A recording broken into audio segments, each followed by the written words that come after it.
It's Politics 2.0 on NetNewsLedger, and Eric Melillo joins us. It's Friday, and we've got Eric Melillo, the Kenora Member of Parliament, in early this week. Eric, welcome back to NetNewsLedger. Good morning, James. How are you? Well, it's a lot sunnier after a week of rain, so I'm feeling a little bit like I'm going to get some stuff done outside this weekend. Fair enough. Did you guys get any snow? We had quite a bit out here in our riding. Well, I think we're closer to Ottawa, so maybe there's more hot air, and we got a lot of rain, and there was snow in the north, but nothing too serious. I'm going to probably take a beating on that one from a few places, but no, we've been a little bit lucky. I think we get protected by Lake Superior here. It's a little bigger than Lake of the Woods. Fair enough. And I take your point about the hot air. I like that one. The interesting one, over the last couple of weeks, we've been talking about how important the virtual House of Commons is. And this week, there's reports of an MP that was accidentally caught changing in front of the camera. So whoever he wasn't listening to what you and I were talking about, obviously. Yeah, I mean, that was definitely a very unfortunate incident for that member, but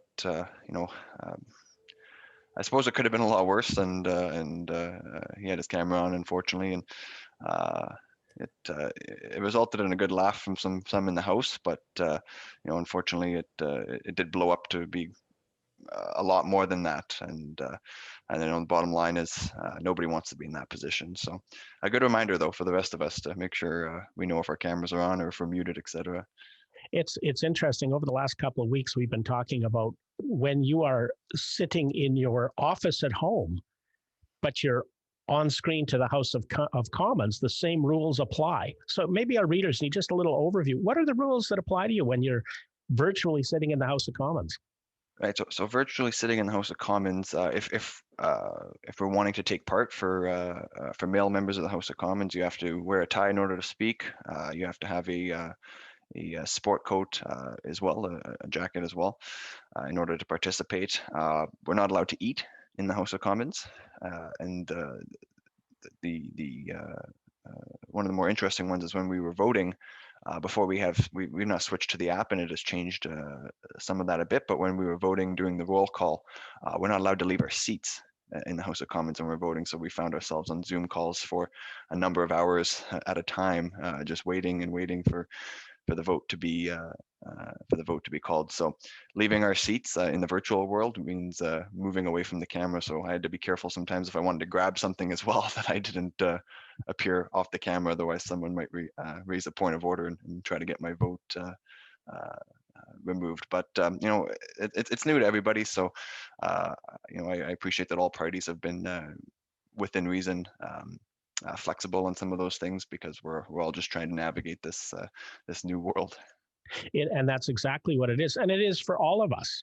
2 years ago, the idea of doing our interviews every week, like we have been, were a lot of work. Now it's very, very simple. Mm-hmm. Absolutely, yeah. It's definitely in a lot of ways it's made things easier. It's made sure that we've had the opportunity to connect a lot more. So. Definitely some positives to take from it, and I'll be curious to see how many of these these virtual meetings and new ways of doing things are going to continue post-COVID. I'm sure many will. The House, what's been happening there this week that our readers and viewers need to know? Yeah, so I've been participating virtually in the House this week, and from my point of view, I mean, something that we've been talking about a lot. James is pushing on a plan for reopening, so I followed up once again. With a member of the government, pressing for any kind of data, some metrics that can show what is a way we can gradually get to a safe reopening.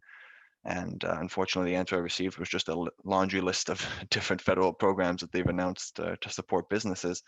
But of course, the bottom line is these programs, these loans are only going to get so far.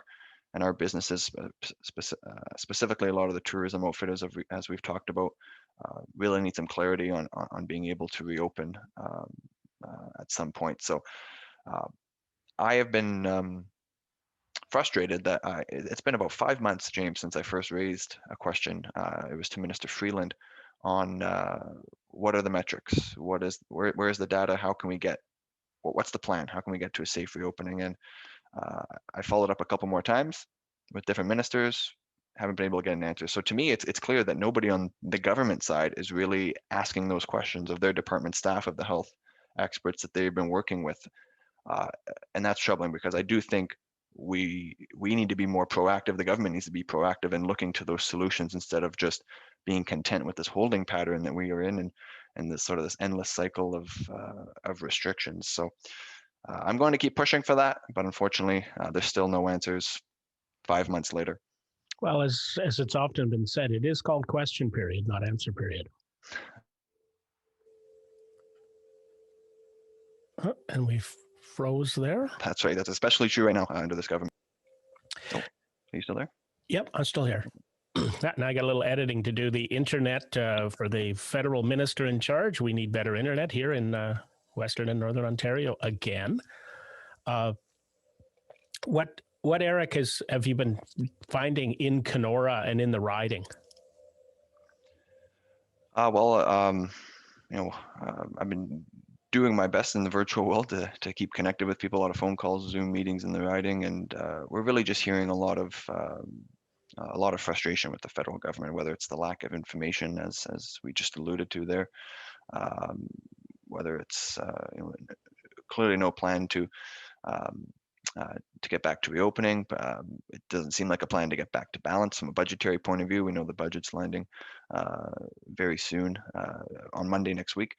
So I've been hearing a lot of frustrations from people across the riding on that, and I share those frustrations. So we're going to continue to fight the good fight, as they say, and hold this government to account, because we need a stronger plan to support our businesses, to support individuals that are struggling, but ensure that long term we're able to phase out some of these COVID programs as we're able to reopen and pay down some of these structural deficits, so that we're not burdening our future generations with endless piles of debt. Aaron O'Toole, the leader of the Conservative Party, brought down a plan for the Conservatives on climate change. What do our readers need to know? Yeah, it's a very exciting plan, very innovative plan on climate change. Many aspects of it. I don't think we have the time to go through all of them right now. But I mean, the big ticket, so to speak, the one that everyone's talking about, is the low carbon savings account that we have proposed, and it's really a mechanism that will allow Canadians to put money away for investments in green alternatives instead of just taxing them as the carbon tax does and having all of those revenues go to the government. So I think that's a much better way of ensuring that that money that's being collected through a carbon pricing mechanism is actually going towards what it needs to go towards. It's going towards helping people reduce their own carbon footprints. But James also talking about enacting new standards to help make Canada a world leader in the manufacturing of zero emissions vehicles. And we're talking about bringing forward carbon border tariffs, which will essentially make sure that goods coming in from other countries, countries like China, are subject to the same standards as those in Canada, which I think is very important, because we know that emissions are a global issue. So there's only so much we can do here in Canada to make our already very green, environmentally friendly industries even more green, but we need many other countries on board as well. So yeah, I'll maybe stop there, because there's so much we can get into, but I'll say that it's a very comprehensive plan. I encourage everyone to go online to read it, to check it out. And I would just add again quickly that this plan has been independently audited. It's been reviewed, and the result of that is shown that under this plan, we will reach Canada's 2030 emissions targets set out under the Paris Accord, and we will also see higher employment and higher economic activity as a result. So all around, I think it's a very exciting plan. I think it's a win-win. This strikes the balance we need between economic growth and supporting our environment. And Eric, I think we'll leave it for there this week. We would probably be wanting to talk to you on Monday night or Tuesday morning about the budget, because that's going to be next week's hot topic, so to speak. Absolutely. I look forward to that discussion, and I guess we'll have to wait and see what's in the budget, of course. All right. Have a good weekend. Thank you. You too. To keep up to date, you have to subscribe. You have to hit that like button and hit the notification to stay in touch.